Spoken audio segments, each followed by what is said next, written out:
What happens when you take a West Point grad, a former Army Ranger, a cybersecurity entrepreneur, and throw them into the chaos that is the town? Well, my friends, you get Stephen Semmelroth. This is a man who's been hazed from space. No joke. He's been coached by founders, he's led troops, and now he helps businesses navigate the battlefield of cyber resilience. See, this episode isn't just about security or tech.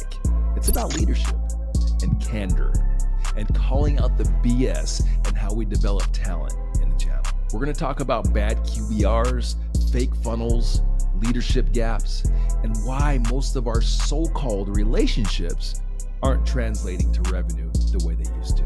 This one is about stopping the cycle of mediocre leadership.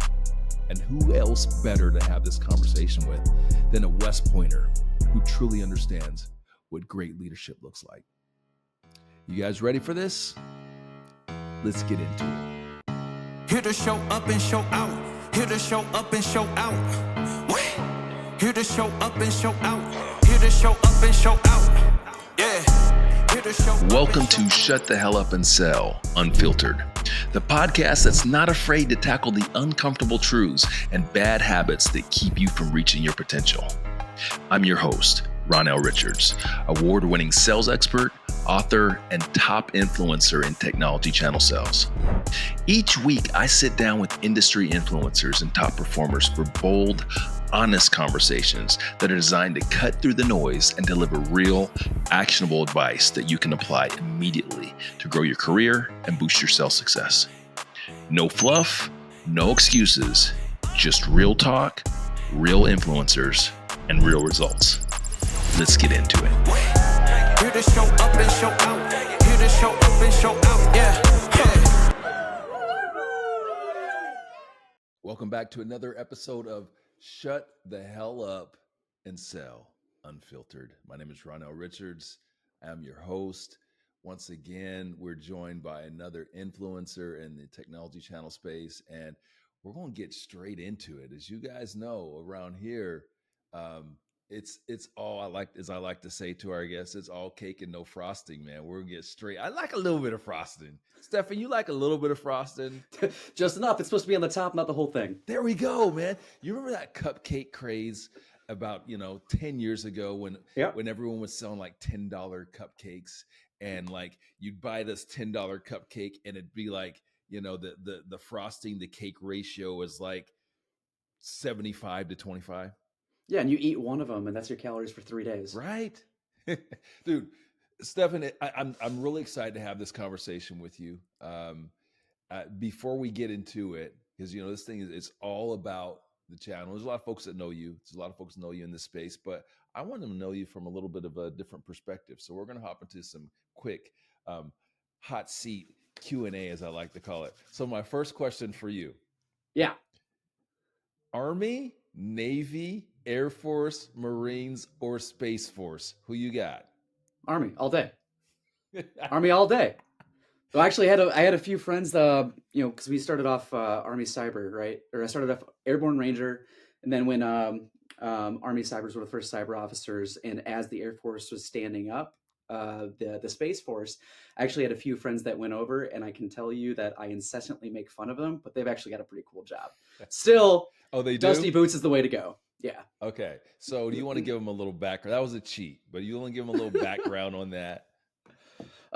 Yeah. So, actually I did my first incident response in 2001. I had started, got a role, doing ads, moves and changes and IT work and pulling cables. And then, ended up later down the road in 2005, going to West Point, and, there's a mandatory service requirement afterwards. So all right, stop, pause. That is like the most passive flex ever. It's like, I went to West Point, and then, okay, you were the first West Point. You guys call yourselves West Pointers? You're the first West Pointer I have ever interviewed. So that says something, man, because I've interviewed a lot of people over the years. So first, thank you for your service, man. I didn't want to get into this whole channel stuff without first acknowledging that. because it's important. It's important to me, and it's important to so many people that are listening and watching this show. So I want to let you know that I appreciate your service, and I know your background. And for those that are interested, please look up my guy. And I know that you will. You learn a little bit more about the badass stuff that he's done in representing our country and protecting us all. So thank you, Stephen. Oh, thank you, man. I figured it was, can I actually tell you why I went that route? Yeah. Okay. So if we go way back, I can remember sitting at the cottage with my grandpa and, did you just my drop grandpa, a cottage?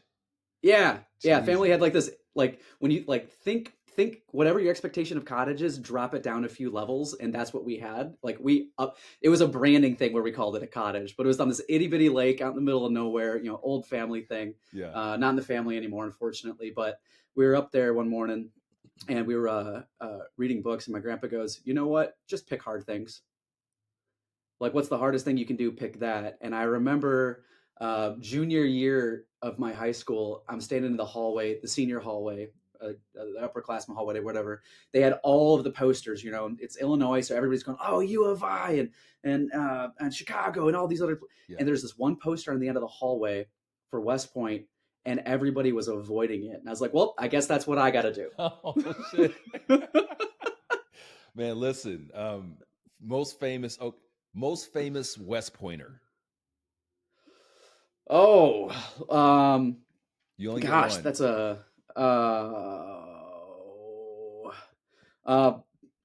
you want me to tell you the story of how I got hazed from space? Sure. After you answer my question. Oh gosh, who would be the most famous one? I don't know. I'm too close to it. So it's not just most famous. It has to be like, who you did. I got one. And it's not you. Sorry. But yeah. if it was me, I'd be concerned. Coach K. Yeah. Oh, yep. Absolutely. Yeah.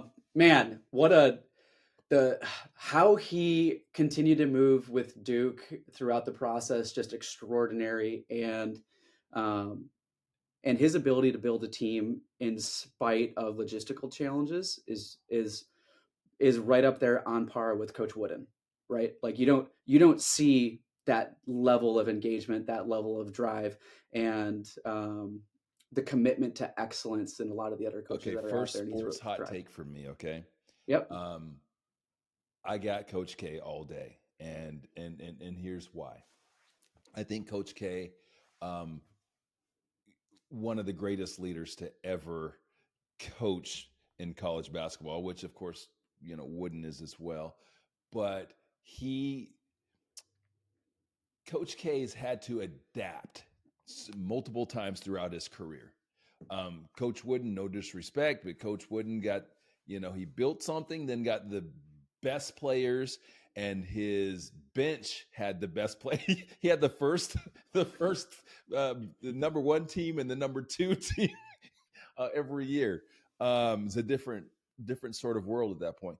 But Coach K, he's had to adjust 3 different times to the change in college sports. And what I love about that from a leadership perspective is that so many leaders are so focused on being right instead of getting it right.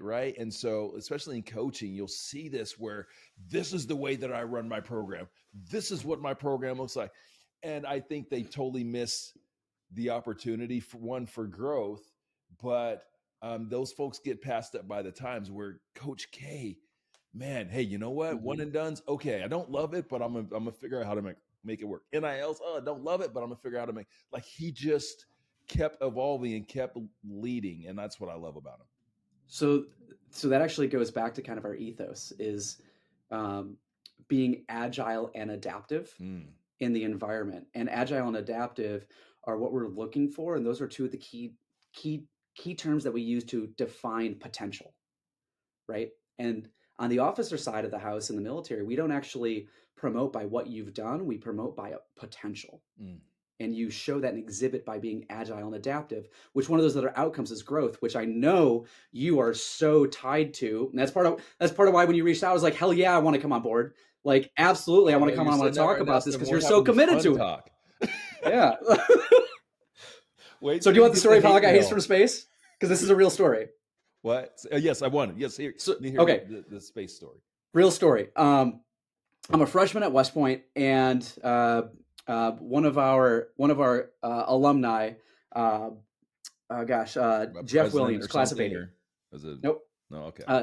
So he's class of 1980. He goes and he actually, so West Point has more astronauts than anybody else, which is hilarious. So we got a fun fact there. But he designed, built, and then went to the International Space Station to maintain it. Wow. So he's up in space, and we have the first ever live stream video feed from space to a college campus. And we all were given, like, hey, write a question to ask an astronaut. And so I put like, hey, what was the most challenging thing about becoming an astronaut? Like, okay, cool. I met the requirement. There's no way they're going to, call me up. We get in the auditorium, 1,200 of my peers, and it's Cadet Semmelroth, come up to the front. I'm like, what? I don't even remember what I wrote. What did I put down? I go up to the front. They hand me the thing. I get in line. I'm the first to go. And I ask the question like, hey, sir, Cadet Semmelroth, what was the most challenging thing about becoming an astronaut and going to the International Space Station? He goes, hey, that's a great question. Feed cuts out. Feed cuts out. So I'm standing there, in front of the rest of, 1,200 people. And there's an adjutant in front of me. I go, just wait. Feed comes back and he goes, and that was the most challenging thing. And I look at the adjutant and I'm like, please just let me leave. Like, I don't want to be here. And he's like, no, ask it again. So I'm like, sir, sorry, you cut out. And I asked the question and he goes, yeah, sure, I'll answer it again. Feed drops. Oh, shit. And now I really don't want to be up here.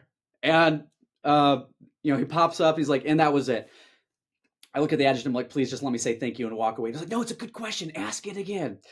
And so I'm like, sir, no excuses. The feed dropped. I wish I could control this, but the question and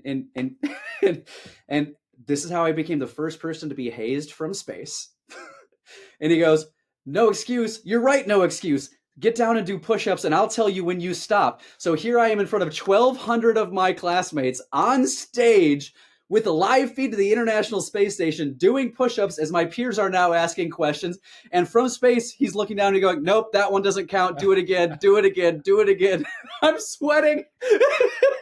Oh, absolutely. Like, it was a blast. And the best part about this, Ronnell? What's that? Because it's coming from the International Space Station. Every feed there is unencrypted and is part of the public domain. So I would challenge any of the users out here. West Point, the historians don't have it. I haven't figured out who at NASA has it. Somebody has this feed. Oh, you got to track it down. Please help me find it. That's bigger than a 15 minutes, man. Like that's a big deal. You got to find that. All right. Anyone that's listening out there that has a connect, go find it and then give it to me. Yeah. And I gotta send a thank you to him for giving me this story, like blessing me with this story that I've had forever. I actually need to send him a letter. So that's one of my takeaways. Look, we haven't even gotten into the main stuff, and I'm already gonna take away. Okay, I got a couple more before we get into this. So I want to know, because you're this smart West Pointer who's saved the world 10 times over.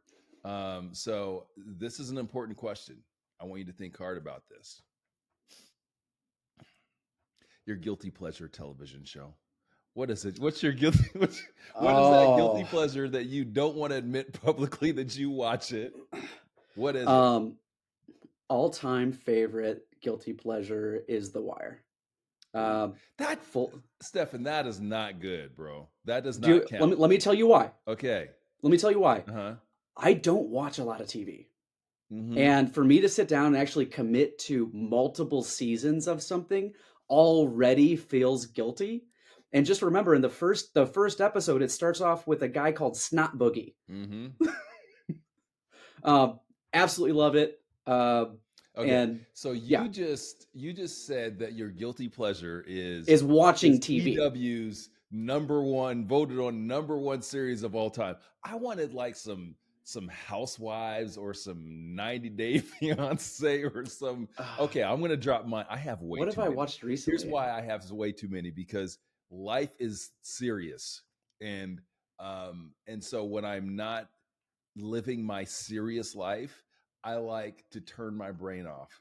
And so I will, I'll watch some what's the one that I locked up one? Love After Lockup. Love After Lockup. That's mine. I don't even know. Hold on. Let me go over here. What have I watched? Recently I started, hold on. I love adult The anime. Gentleman. I started The Gentleman. I'm Oh on, my I'm God. on episode Again, 2. another like great show. Doesn't count. Dude, it has to be Okay. like trash TV. It's like junk food for Okay, your here we brain. go. AP Bio. Okay, I've seen that. There we go. But I love AP Bio. I love Glenn Howerton. I'm actually on season 2. That's one of the only things I'm on a season 2 for is AP Bio. So I'm a massive Sunny. It's Always Sunny. It's Always Sunny fan, and so Glenn Howerton, love that guy's work. All right, so now we know a little bit about you. We know that your Guilty Television is like the best voted television shows on the website. Look, man, I got 2 kids. I don't get a lot of time for TV. Yeah. Well, you need to make a little bit. You got to make some time for yourself, man. Whatever it is that you do. How many push-ups can you do nonstop? There's another one. Right now, you beat me in a push-up contest. Right now, today, I don't know, probably 35 or 40. Oh, I can beat you. Let's go probably. right now. Let's drop. Just kidding. Not gonna. Okay. So check this out. That happened to me once at a Trader Joe's. I'm at Trader Joe's around Thanksgiving, and this dude that works at Trader Joe's challenges me to a push-up contest for a turkey. I was the last turkey at the. and the guy, he was probably about 150 pounds, good shape and all that. And he looks at me and he's like, okay, this 200-pound looking, wide receiver dude, he can't beat me.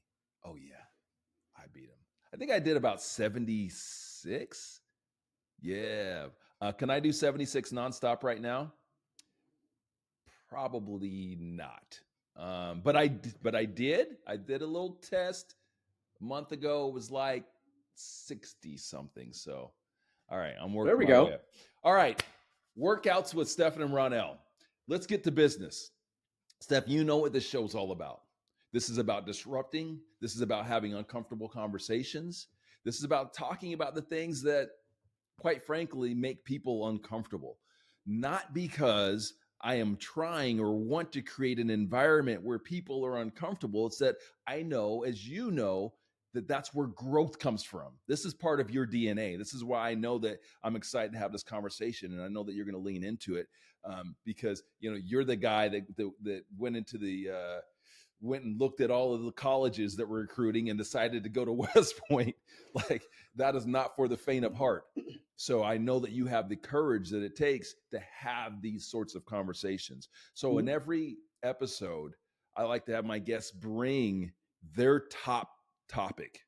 So the one thing that I ask you guys to prepare for, what is that thing that you feel is an obstacle to our growth in our business, that is maybe a bad habit, maybe it's something that, and I want to go deep, because this is that one thing that people next week are going to be like, oh shit, did Stephen say that?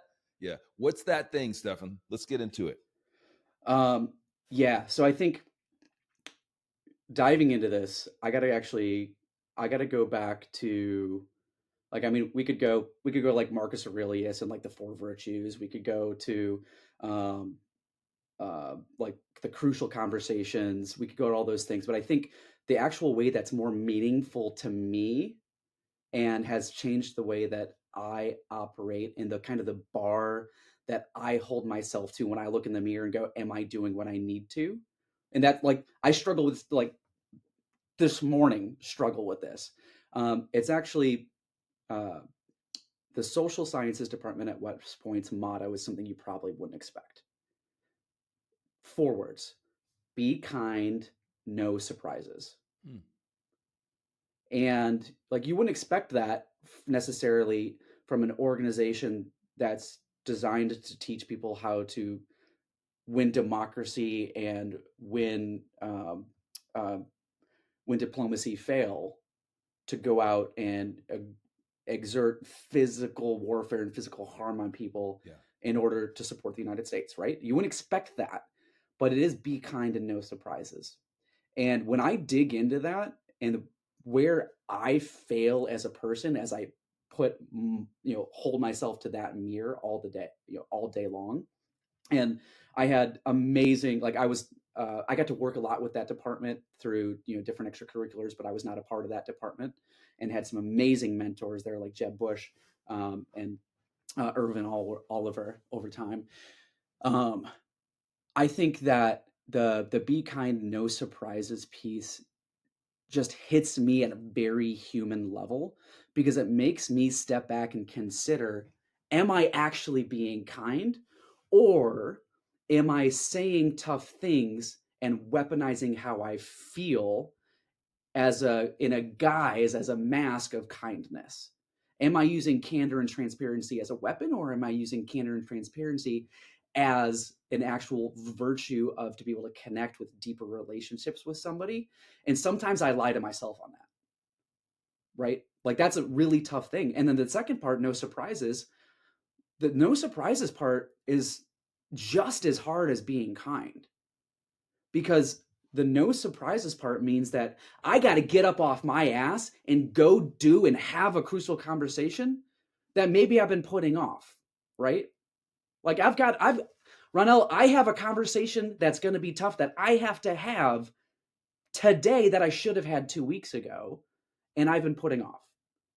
And that's not fair to the other people that are involved, because maybe I've set this own narrative in my own head that I need to go fix something, and I need to make sure that as I go have that really tough conversation, that I don't have a surprise, that again, I'm doing it in a way that actually is kind, transparent, and candid, and will build trust and confidence together, like as a team, without weaponizing maybe a hurt that I've had in the past.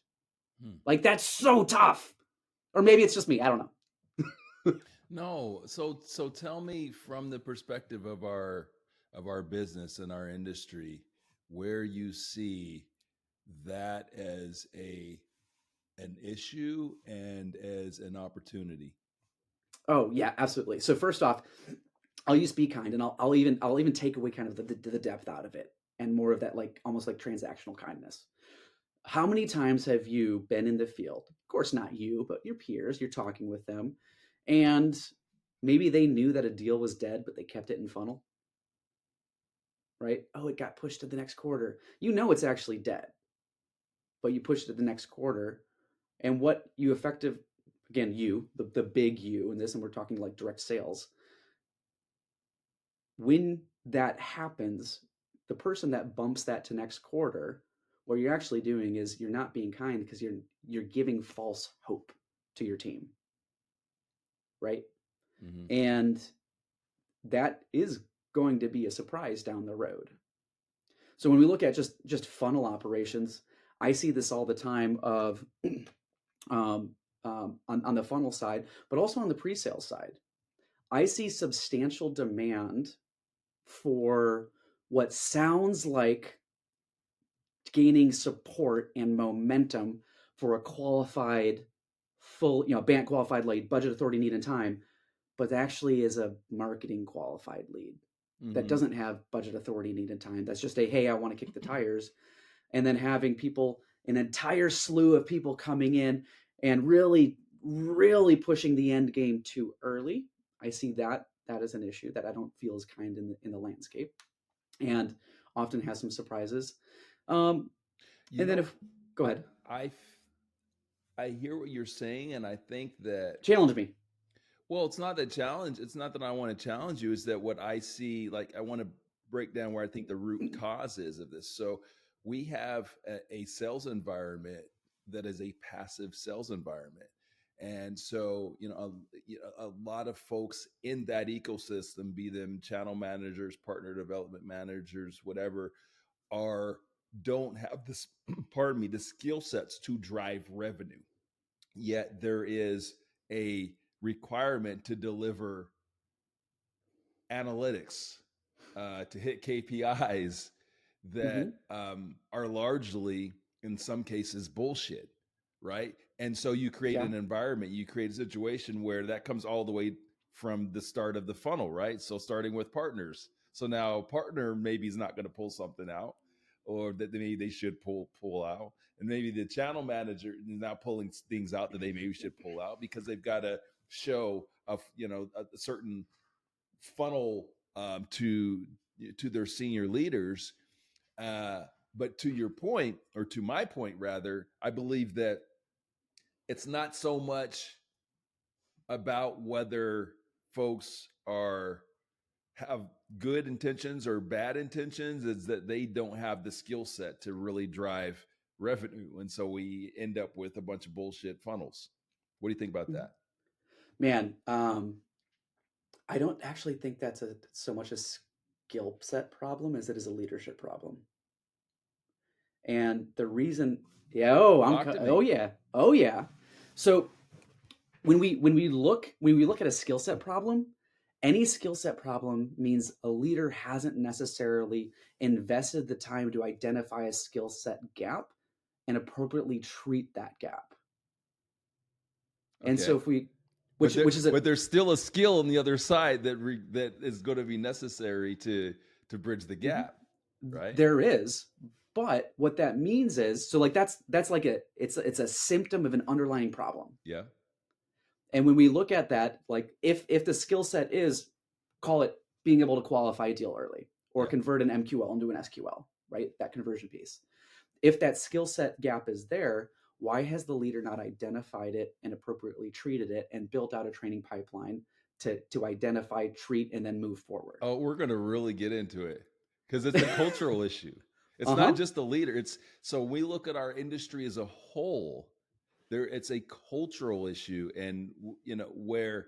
So let's go back to that skill set piece. I'll just give you one example of a skill set issue. If I have and I've sat down with many channel managers and partner development managers and asked them, hey, who's your ideal partner? Oh, well, this, that, they dance all around it because they don't know how to answer that question. And they don't know how to answer that question because they've never been taught the skill set to really identify who their ideal partner is. They've never done an ideal partner profile, right? And so that's just one of the many things throughout the development of a channel manager. Sorry, channel managers, I'm going to pick on y'all, for example, right now. And I'm sorry, but it is what it is. Look at the other responsibilities a channel manager has, like QBRs, like, 90% of our, and I'm using a big beefy number, and I know, but I feel pretty confident in that number. 90% of our channel managers in our industry don't know how to do a real QBR. That's something that's trained. A QBR right now for most of them is a bullshit funnel review with no real accountability, right? But understanding how to sit down and have a strategic conversation and do proper discovery with a partner to understand, to really understand their business and really understand what their needs are, their pain points, all these things, and put together a strategic plan to help them be successful. That's what a real QBR could be. So where I talk about the skill set gaps, we have, and I've been in this business since 2001, we have relied on this thing that we call relationships, right? And which is basically what has become, we hang out. We hang out. They send us business. That's great. I'm not going to knock it. Whatever, it worked. And those things work until they don't. And we are in the midst of an evolution in our business, right? There are so many new entrants. It's become so much more competitive. We are not hiding in back in the shadows anymore. Like, they're aware of us. And so the skill sets have to be up. Is that a leadership thing? Oh, of course it's a leadership thing. But a lot of our leaders have come from, they're homegrown. A lot of our leaders have come up through that same sort of system, right? Where they overvalue relationships, and they were never trained. They were never trained on any of these things, right? So I wouldn't disagree with you to say it's a leadership thing, but I think it's much bigger than that. Well, you talk about symptoms, it's cultural, and that's the whole reason for this platform, is so that we can have these conversations out loud, right? And face some of these things that I believe are challenges. What are your thoughts on that? Yeah. So going back to the symptoms versus the problem thing. We see this, and I'll switch back to a lot of the old, like almost like engineering doctrine in the world, because I think it's really easier to understand that. So oftentimes what we see in the engineering world is the best engineers get promoted into management, which is a completely different skill set, right? So when that switch happens, most engineers don't get that management or leadership understanding. They're really good at the work roles that they do, but when they get pushed up, now do they get to go to a course to decrease their knowledge? Are they working with a coach to help their skills work out in order so that way their behaviors on a day-to-day basis aren't actually engineering? Yep. They're maybe teaching, coaching, guiding, mentoring the next generation of engineers and holding someone else's feet to the fire appropriately in a way that they will grow as the way that they should. Yep. One of the things that I see on the engineering side, which is traditional, like that has happened like over and over and over and over again throughout the history of time, is the best people in their role get promoted up into a position that actually takes them away from what they're best at.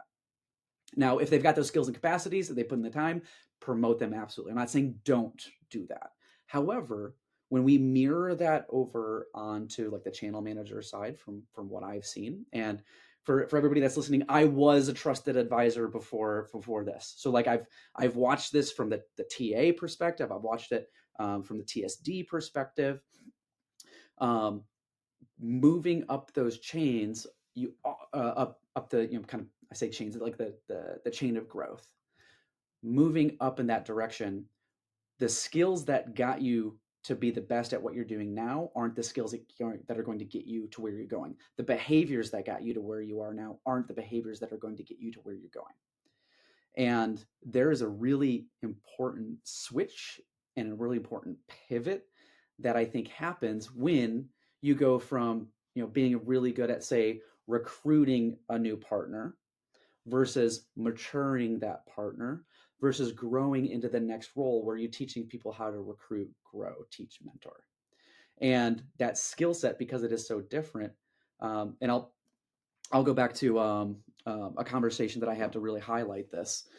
I moved into a different role a while back, and I sat down with one of my direct reports, and we were going into a one-on-one, right? And I went into the one-on-one with this direct report, and they started immediately going into, here's all of my KPIs and basically doing a status report on everything that was happening on all the tasks. And I said, well, hold on. Like, this is amazing. You clearly know all your tasks. What I want to do is I want to talk about how we grow you. What are the ways that you're going to move? What are the things that I can do? Like, are there courses I can go get you? Are there mentors that I can go get you? The things that you need that I cannot provide you myself. What are those things so I can act as an umbrella for you that are going to allow you to get to your next level? And you can send me all your task stuff in a write-up. I don't necessarily need to see those right now. How do I invest into you to get you to that next level? Because I see potential in you. Let's get you to that next level. And they had never had somebody sit back and have that conversation with them. Literally, they sat back in the chair and go, I don't even know how to answer this, because in the last 15 years of my professional career, no one has had that conversation with me. So when we talk about when you talk about that shift of what does a good QBR look like, or some of those other outcomes, I attribute those so much to a leadership gap of, hey, what is that skill? What's the next skill? And how do we spend 80% of our time on the skill that you need right now to make you better, and 20% of our time on the skill that's going to get you to grow? So that way you can do not just things right, but you can focus and do the right things. And it's really tough. So I follow you. But I think let me kind of bring this back, because I think that what you're talking about is coaching and mentorship, which again, not mentorship, but just coaching, which I feel that leaders, what I try to do in my work is put leaders in a position to where they can spend their their time doing where they're most impactful, right? And coaching is one of those areas. However, let me take you through the life cycle, right, of many folks that are listening to this and watching this can 100% identify with this. 15 years or so ago, I was not me, but we'll call him Timmy. Timmy was a direct sales person at Florida Digital. That's a throwback. He was a direct sales guy at Florida Digital. And Florida Digital had this channel thing that they launched. So he said, okay, he applied and he got transferred over to be a channel manager. And when he did, there was no training. There was nothing. You just kind of like figure it out. And you learn, okay, well, I got to go out there and build these relationships and talk to people. And then over years, he was successful, right? And he was successful because he made some key relationships with Jenny, Josh, and Tabitha, right? And Jenny, Josh, and Tabitha, they grew their businesses and they are pretty successful. Here we are 15 years later. Jenny, Josh, and Tabitha are getting out of the business. One has sold their agency. The other one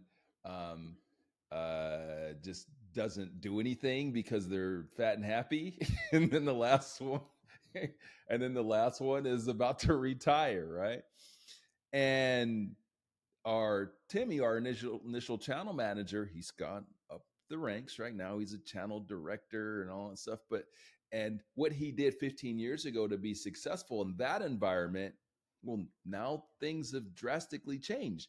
There are 1,000 suppliers in the space. There are thousands of partners, different types of partners, MSPs, consultants, and all these other types of folks. And that skill set that Timmy had, while it's important, there's no structure around it. Timmy can go and shake hands with the best of them, but he really never learned how to strategically build and grow businesses. Well, now Timmy oversees an organization with 10 Timmys. Timmy never got it. Timmy never taught it. And now we have this whole infrastructure issue. So what the change and evolution that I'm calling for is a fundamental education of people that are in our profession that, quite frankly, hasn't ever existed before. I can bring in 12 channel managers right now and say, hey, listen, what was your onboarding? What did you learn? And I'll get 12 nothings. 12, well, I didn't learn anything. I don't, maybe I got some, well, let me back up. No, 2 of them will say they got some decent product training. That here, 15 years later, Stephen, largely has not changed. It's accurate. Okay. So that is a major opportunity, not only for growth, but I would say to you, it is necessary. It's necessary because, again, with the level of competition, and you see this on your side of the house, you see this, how many folks jump in, by folks, I mean companies jump in and jump out. They can't, they don't understand. They make a bet on indirect channel. Successful. Yep. And what was necessary to be successful 10 years ago is not the same as it is today. Today, you got to have a plan. Today, you have to be strategic. Today, you've got to have the right people.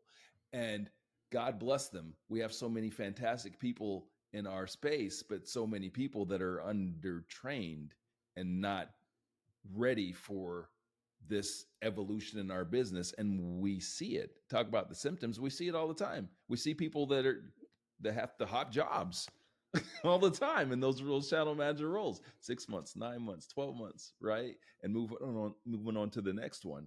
And meanwhile, never truly fully learning those fundamentals, right? And they're bringing these bad habits from one supplier to the next, thinking that those relationships are going to sustain them. Those relationships with people that are a declining resource, and not understanding, not having the skill sets to build the next Jimmy and Jenny. What did I call them? Whatever the hell the Tabitha. names I call them.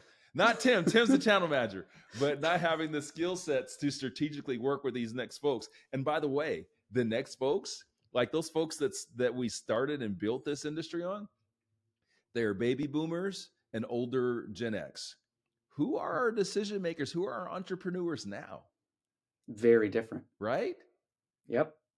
And so these are all, so where I go back to the skill set thing, there is just like, before I could, I wrote a book. There it is. I wrote a book, which you had, my guy, I love it.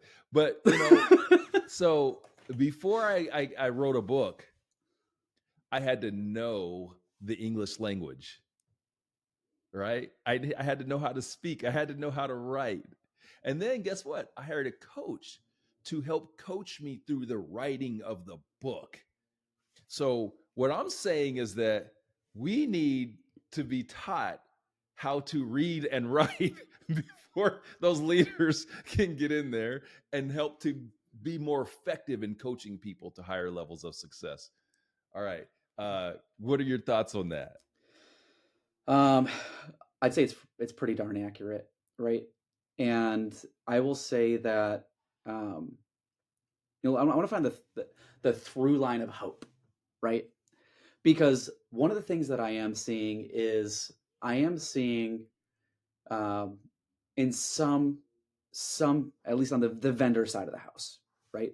One of the things that I find interesting that I'm seeing is, as some of those channel chiefs that had to figure it out 10 years ago, when they were just getting into channel and rolling up, and they've done the right things to get promoted, and they're getting to that point. I found that the closer they get to the chief revenue officer at their organizations, I'm often seeing the chief revenue officer drive the conversation with the channel chief to get their stories, at least around like ideal client profile or ideal trusted advisor profile, to get it tighter and tighter and tighter. And I can say that because when I first came into channel a little over 5 years ago, yes, I'd sit down with vendors. This is back when I was a trusted advisor. I'd sit down with vendors and I go, what's your ideal client profile? And the answer was almost always, well, we do really well in the mid-market, and we've got some really great enterprise customers, and finance is good, but really we kind of cover everything from SMB to enterprise.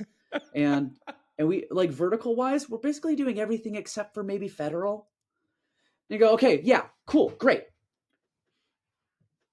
Tell me more. Yeah.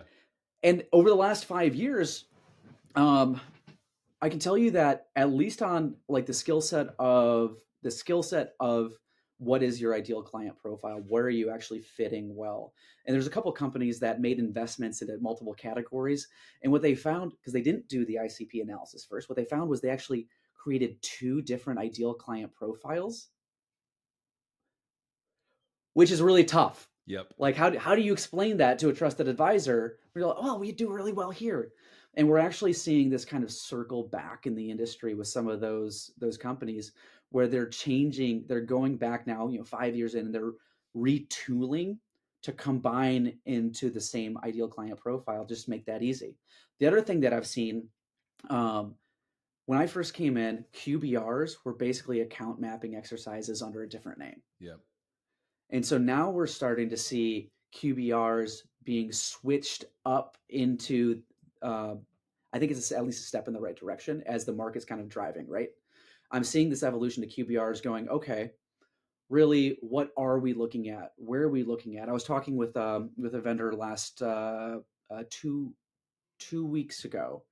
And what they told me is that, and I asked them, because I ask this question all the time, and I will work with vendors, I will work with TAs on what an ICP really is and how they drive it. And is it aspirational, or is it what they're good at right now? I asked them, what is your ideal trusted advisor profile? And what they told me, and this was Michael Leggett from Avertium, who kind of had this first initial look at it. He goes, Stephen, what I have found is that our ideal trusted advisor is actually a trusted advisor who has at least one engineer on their team. And I sat back and I go, oh my gosh, Michael, that I have never had any of your peers at any vendor sit back and be able to say, this is my ideal and why. And that's the difference between capturing demand and creating demand. Yeah. Is being able to understand that. So Michael, you get a shout out for me. We're also seeing kind of some similar things with some of the more like super advanced solution sales. And then as we back out and get a wider aperture, a wider perspective, we're often seeing that the ideal client or ideal trusted advisor portfolio for some of the vendors is getting tighter and tighter and tighter, right? Well, oh, my ideal trusted advisor is actually one that has a focus area in 2 different categories, or a connectivity that wants to grow. Yeah. So I'm actually seeing this narrative get better, but gosh, it'd be great if we were, 5 years ahead in this progression now. And so I do think, back to your point, I think there does need to be some additional like driven change around some of this work. And I'll go back to the trusted advisor side, and I'll kind of finish the thought on this. I'm still seeing a very high number of trusted advisors in our training program. And keep in mind, I'm a victim of my education and experience. So this is just what I'm seeing. I'm seeing a large number of trusted advisors come in and struggling to make this switch from a very narrow funnel where they wait for their buyer champions to move to another company to having a good targeting and prospecting new logo focus. Yeah. And I know there's a shift there. People that came from the direct side are generally better at targeting and prospecting, but I'm starting to see this as a big shift to where we go, okay, what have I been best at selling to, and how do I recreate that? And then how do I go evaluate LinkedIn or build a lead referral partner, and getting into what does my ideal client profile look like, smell like, feel like, talk like, and how do I get the conversations going and starting a meeting? Yep. So some of those basics that maybe you and I were trained on back in the day, or had to figure it out ourselves, I'm seeing a little bit of that, but boy, I think there's an opportunity to throw some gasoline on the fire. And I can tell you that our team is working on it in our ways, but there's even a broader play here. Yeah, so I think just to kind of bring this home and distill down what I've heard was, first of all, thank you for everything you've said. I think this has been a real fun conversation and very educational.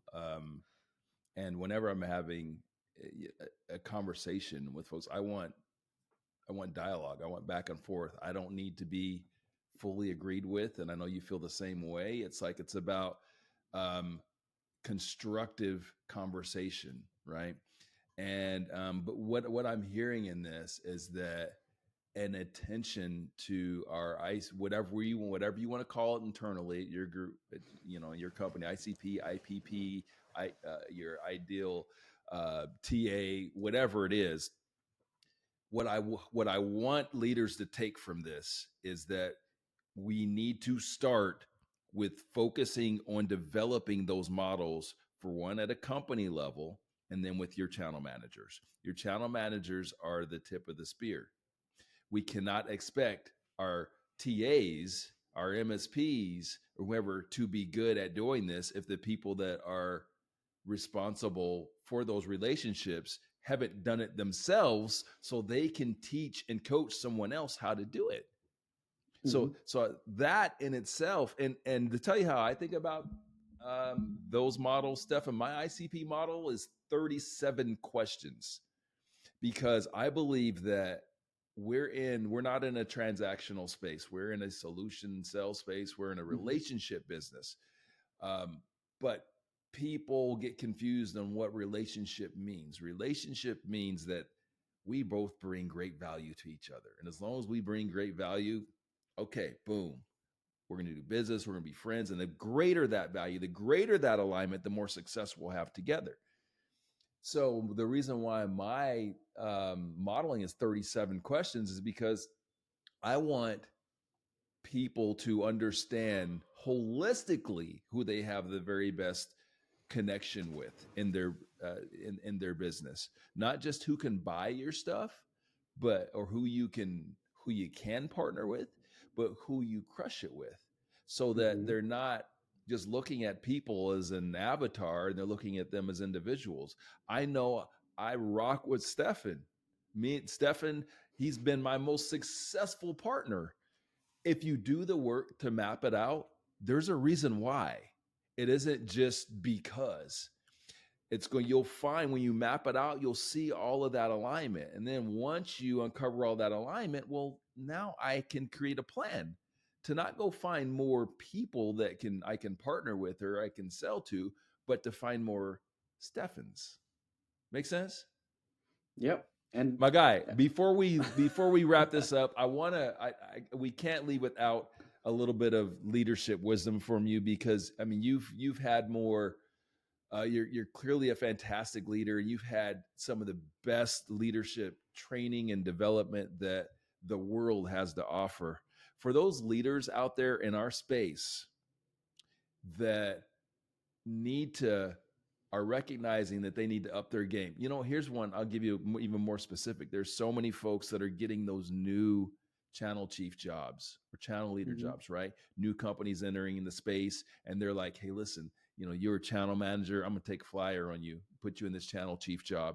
I've seen this happen time and time again. And unfortunately, a lot of people flame out for some of those reasons, as you mentioned before, that transition from the me to we. Can you maybe share some resources or some advice that you'd have for that incoming channel chief? Yeah, absolutely. So I'll go through, and I have this conversation a lot, so I got stuff right here, ready to rock. I'll think for today, I'm gonna go with 3 for today. You ready? Yep. So first one is one of my favorite, most recent books that came out. For those of you about 10 years ago, 15 years ago, have ever read Never Eat Alone, the book about networking by Keith Ferrazzi. He's got a new book that just came out that I actually had a team on site with my team, and we focused on, and we did a deep dive into. It's called Never Lead Alone, by Keith Ferrazzi, CEO of Ferrazzi Greenlight. He was the youngest ever chief marketing officer in a Fortune 500 company, knows his stuff really well, really great. And one of the things that aligns in this that I see is, if you look at some of the other best leaders in the world, like Satya Nadella, what they will say, and they have said, I'm going to paraphrase here, is that anytime you are going to become a better leader, the final boss is yourself, right? And it's so hard to be a great leader because you have to be the best version of you, and that means growth time and time and time again. By final boss, you mean in the video game sense? Yes, I do. Yes, I do. Nice. Yep. And I'll go with another one. Anytime we look at, change in an organization, like maybe you get promoted in a new role, my go-to, the first 90 days. There you go. The first 90 days. Like, I got this thing tabbed out all day long. Like, this is the guideline.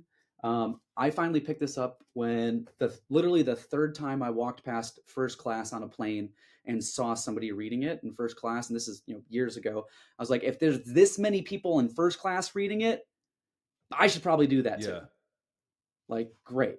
And then I would say maybe not necessarily for some of those channel chiefs, but, take a look at it and pull some good stuff out as they're coaching their newer people that are coming in.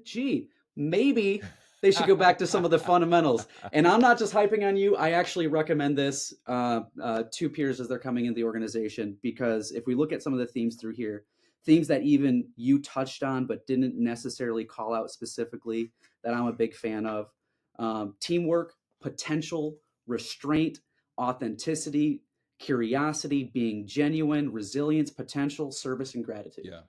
And I'm not just hyping you. I'm talking about those are values that I think we need to continue and promote in the industry. And those, again, are things that you alluded to, but weren't some of the cores that were there. And that's why I think it's so impactful. Thank you. I love that. And, that second book, The 90 Days, man, I haven't read that, but it's now on my list. And I think that everyone in our industry should be looking for a resource like that. And if you recommend it, it's certainly worth the read, because, you know, our timelines to be successful, they've been shrinking. You guys paying attention to this? I did a couple of studies. I did the research, like VPs of channel chiefs, VPs of sales. All of those roles over the last 5 years have been shrinking in terms of tenure. And in our space, probably even a little more. And that's because, you know, I think that part of that has to do with those initial investments and those initial, you know, the training and the preparation. And everyone gets excited when I think about, you know, joining this space. Everyone from a supplier to a TA, everyone's excited about it, but they very rarely have done the work to really have a plan to understand what it's going to take to be successful. And it's intoxicating. It's intoxicating because there's so much opportunity. As a supplier, I got thousands of potential companies that can sell my products. As a TA, I've got hundreds of different companies that I could sell. Well, that can be a bit overwhelming, right? If you don't have a plan in place. And again, with those timelines being shortened for success, those first 90 days are crucial. One of the things, Stephen, I just keeping it 100 because that's what we do in this show. Sometimes I'll talk to a leader as they get into a role, right? And you know what I do? I create their sales curriculum, training, coaching, all that sort of thing. But I'll talk to a leader as they get into a role, and they're like, "Yeah, I love this, but let's talk about it in 6 months." And I think quietly to myself, you might not have much time after that 6 months. Like a lot of folks don't understand because they're on that high, they're feeling great. They don't understand how crucial a great start is. Because if we're 6 months in, it's like a ship. You got to turn that ship. 6 months in, it's way harder to turn. And you may not have another 6 months. Yep. All right, brother. This was awesome. I really appreciate you. Thanks for allowing me to put you in the hot seat. And I appreciate the vulnerability. I appreciate the truth. And I want to encourage all of y'all to go out there, follow Stephen on LinkedIn. He's always putting stuff out beyond that. Like you've got a show out there right now. What's your current show? Oh yeah, we wrapped up on the Confident Defense, but you can find me the most right now on Avant's podcasts, the Avant Analytics platform, and then on other stuff like this. Yeah. Like I love doing these, and you know, just I want to invest. I keep investing in the community because I know the community. Like I love it. I love watching people grow. I get amazing personal pleasure and excitement out of, you know, investing in somebody and then seeing them come back a couple of years later having done what we talked about. Yeah. It's so fun. Well, keep doing what you're doing. Your level of leadership, your level of experience is exactly what we need to help to take this to the next level. We're at this critical junction point. Like, you know, and if we're going to continue to move forward, we need leaders. We need leaders like you. So thank you, Stephen. Thank you for all of y'all that you know are watching, that are listening. Make sure that you subscribe, like, share. If you dug something that you heard today, make sure you let somebody know about it. If you didn't, well, hey, sometimes I want to know about that too. Hey, as always, it's your big brother in the channel. That's what I'm calling myself, Stephen, because you know, big brother has to tell you some truths sometimes that you don't want to hear. But the intentions are good. Stephen, thanks again for joining us. Thank you all. We will see you on the next episode. Cheers. Thanks for tuning in to Shut the Hell Up and Sell Unfiltered. If you found today's conversation valuable, make sure you subscribe, rate, and review the show.